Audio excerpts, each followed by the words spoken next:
எவ்வளோ குவான்டிட்டி இருக்குதோ அதை அப்படியே பாதி ஆயிடும். இப்போ நீங்கள் வந்து 120 இருக்குன்னா வறுத்து எடுத்தீங்கன்னா 60 தான் இருக்கும்.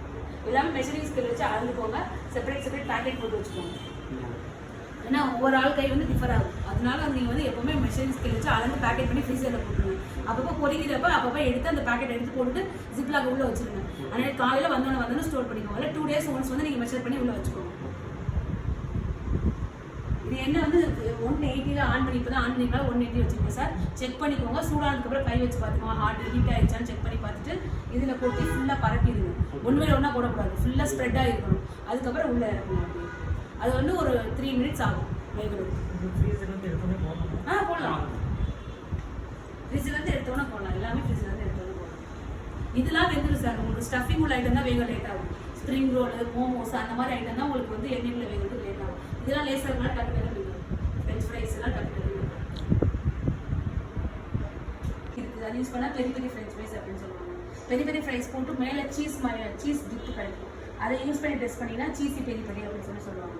அதுக்கப்புறம் வந்து நம்ம இதில் வந்து ஆந்திரா பொடி அப்படின்னு சொல்லி யூஸ் பண்ணுவோம். நம்ம இட்லி ஆந்திரா பொடி யூஸ் பண்ணி ஒரு ஃப்ரெஞ்ச் ஃப்ரைஸ் பார்ப்போம். அப்புறம் இப்போ வந்து கும்ஃபு ஃப்ரைஸ் அப்படின்னு ஒன்று பார்ப்போம். அது வந்து சிஷ்வான் சாஸ் போட்டு வெஜிடபிள்ஸ் யூஸ் பண்ணி கொஞ்சம் பார்ப்போம். அது வந்து கிட்டத்தட்ட பேல் பூரி அந்த மாதிரி வருவாங்க. அவ்வளோதான். இப்போ அதுக்கப்புறம் கிளாசிக் ரைஸ் போகிறாங்க பாருங்க.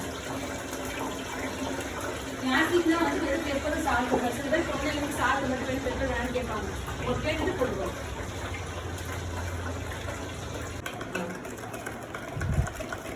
என்ன மாவு கலக்கிட்டு இருக்கீங்க சாய் தனுஷ்? வெண்ணிலா பேட்டர். எங்க அப்பா வந்து 2 நிமிஷத்தை கத்துக்கிட்டீங்களே. இப்போ அடுத்த இதுல நம்ம பேப்பிள் கத்துக்கிறது ஈஸியா இருக்கா? ரொம்ப ஈஸி. நீங்க பாருங்க, ஒரு 9 வயசு பையனே பேப்பிள் கத்துக்கிறான் அப்படின்னா யார் வேணாலும் கத்துக்கலாம் இல்லையா? பேப்பிள் சார் ஆப்பிள்ஸ் மிக்ஸ் பண்ணது எப்படி இருந்துச்சு சாய்க்கு? மேக்ஸை விட ஈஸியா இருக்கா? அது மாதிரி பண்ணி இந்த பாஸ்தா வேக வச்சு அதை கொட்டி மிக்ஸ் பண்ணிட்டு பல்காக பண்ணி வச்சுக்கோங்க. அது ஒரு நார்மல் யூஸ் அண்ட் த்ரோ பிளேட்டில் நீங்கள் கொடுக்கலாம். அது 50 rupeesக்கு உங்களுக்கு கட்டுப்படி ஆகும். பல்காக அந்த மாதிரி பண்ணி வச்சுக்கோங்க. நீங்க சொல்றது வந்து வீட்டு ஸ்டைல் சார். இந்தியன் ஸ்டைல் வீட்டு ஸ்டைல் சொல்றேன். அது வந்து எந்த சாஸ்மே வராது. நம்ம வீட்டு ஸ்டைல்ல பண்றோம். வீட்டில் பண்ணி சாப்பிட்ற மாதிரி. அது நீங்க ரொம்ப சீப்பா கூட கொடுக்கலாம். உங்களுக்கு சாஸ் தான் எக்ஸ்பென்சிவா வரும். அதை நீங்கள் ஃப்ரை பண்ணி வச்சுட்டு 5 பீஸ் எடுத்து கொடுத்துடலாம். அதே 4 பீஸ் கூட கொடுக்கலாம். 4 பீஸ் கொடுத்தீங்கன்னா உங்களுக்கு ரேட் கம்மியாக இருக்கும். 5 பீஸ் கொடுத்தீங்கன்னா கொஞ்சம் எக்ஸ்பென்சிவ் ஆகிடும். அது வெஜ்ஜு மட்டும் தான் நீங்கள் கொடுத்தீங்க.